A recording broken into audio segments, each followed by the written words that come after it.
अचानक बजी फोन की घंटी से श्वेता उठ गई। फोन उठाया तो शायद रॉन्ग नंबर था। बाहर बालकनी में आकर देखा तो शाम के 6 बज रहे थे।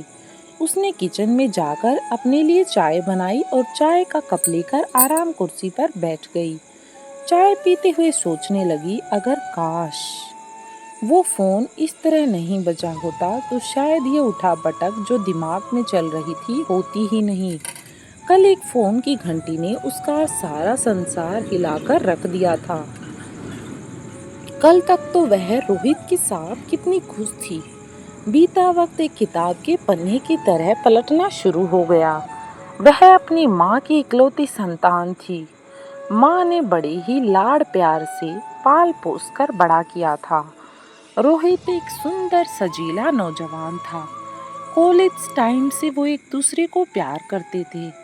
कॉलेज लड़कियां उससे दोस्ती करने को आतुर रहती। जब घर वालों को प्यार के बारे में बताया तो घर वालों ने खुशी खुशी रिश्ता मंजूर कर लिया। करते भी क्यों न की कोई वजह ही नहीं थी।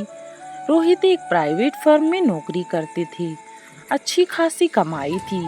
सारे सुख आराम थे जो एक आदमी अपनी बेटी के लिए सोचता है। शायद उससे भी कहीं ज्यादा थे।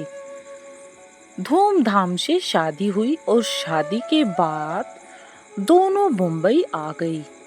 मुंबई आने के बाद लाइफ में सिर्फ खुशियां ही थी।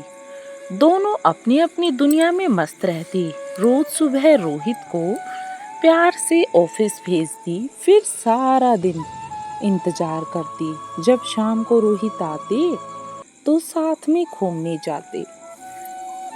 खाना अक्सर बाहर ही खाते थे। अपनी दुनिया में खोए कब 2 साल गुजर गए पता ही नहीं चला। पर कल उस फोन की घंटी से जैसे सब कुछ थम सा गया।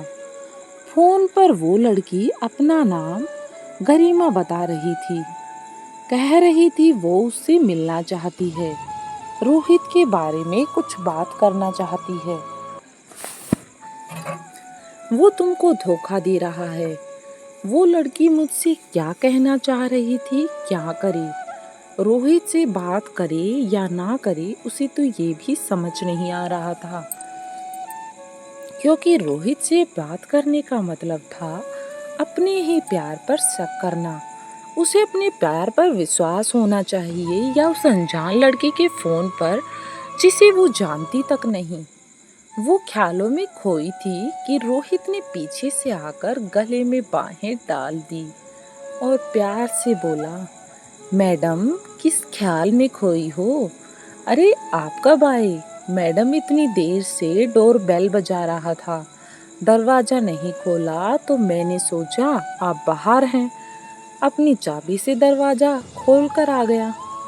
क्या बात है, सुंदर चेहरे पर 12 क्यों बजे हैं? अच्छा तुम बैठो, मैं तुम्हारे लिए चाय बनाकर लाती हूँ। इतना कहकर वो चलने लगी, लेकिन रोहित ने प्यार से उसको अपनी तरफ खींचते हुए बोला, जाने मन कोई तो प्रॉब्लम है। क्या है? श्वेता ने रोहित को प्यार से देखा और फिर बोली, नहीं ऐसी कोई बात नहीं है, और मुस्कुराते हुए चाय बनाने चली गई। मन ही मन सोचा कि रोहित से इस बारे में कोई बात नहीं करेगी। चाय बनाते हुए उसने रोहित से पूछा, खाना खाओगे? रोहित बोला, ऐसा करो बहुत देर हो गई है, तुम भी थकी लग रही हो, आज बाहर ही खाने चलते हैं। तुम चाय पीकर तैयार हो जाओ, पास ही एक नया होटल खुला है, आज वहीं चलते हैं। श्वेता सिर हिलाकर अंदर चली गई। उसने रोहित की पसंद की पिंक साड़ी पहनी और तैयार हो गई। अपने आप को शीशे में देखकर सोचने लगी, आज तो वो बहुत सुंदर लग रही है। हिरनी जैसी बड़ी बड़ी आंखें, गुलाब की पंखुड़ी की तरह होठ, जो भी देखे देखता ही रह जाए। भला रोहित किसी के चक्कर में क्यों पड़ेगा? पीछा करता, कभी उसकी सहेली से दोस्ती का बहाना करता। दोनों एक कॉलेज में पर वह आर्ट की और वह साइंस स्टूडेंट था। रोहित बहुत कोशिश करता था और वो थी कि घास भी नहीं डालती थी उसे। पर एक दिन कुछ ऐसा हुआ कि वो और उसकी माँ मंदिर जा रहे थे। उस दिन काफी तेज बारिश भी हो रही थी। अचानक रोड पार करते समय माँ गाड़ी के नीचे आ गई।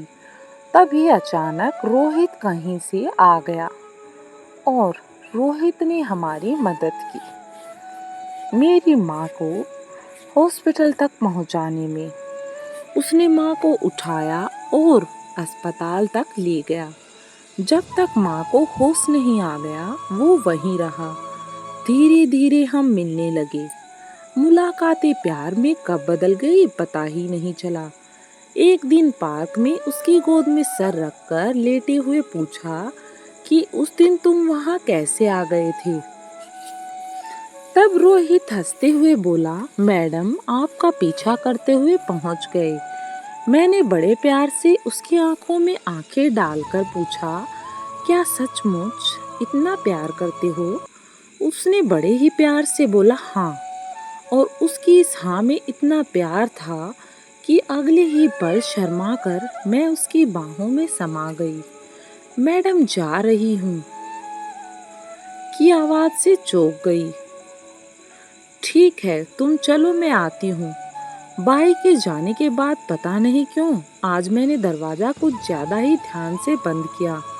नहाने गई, पूजा की और मन ही मन संकल्प किया कि ये सब झूठ है। पर फिर भी मन के किसी कोने में डर था। फैसला किया कि रोहित को आने दो, जरूर बात करेगी। आज ढंग से तैयार होने का भी मन नहीं किया। घड़ी देखी तो 2 बजे थे और रोहित को आने में अभी 6 घंटे बाकी थे। ये घंटे उसे 6 साल की तरह लग रहे थे।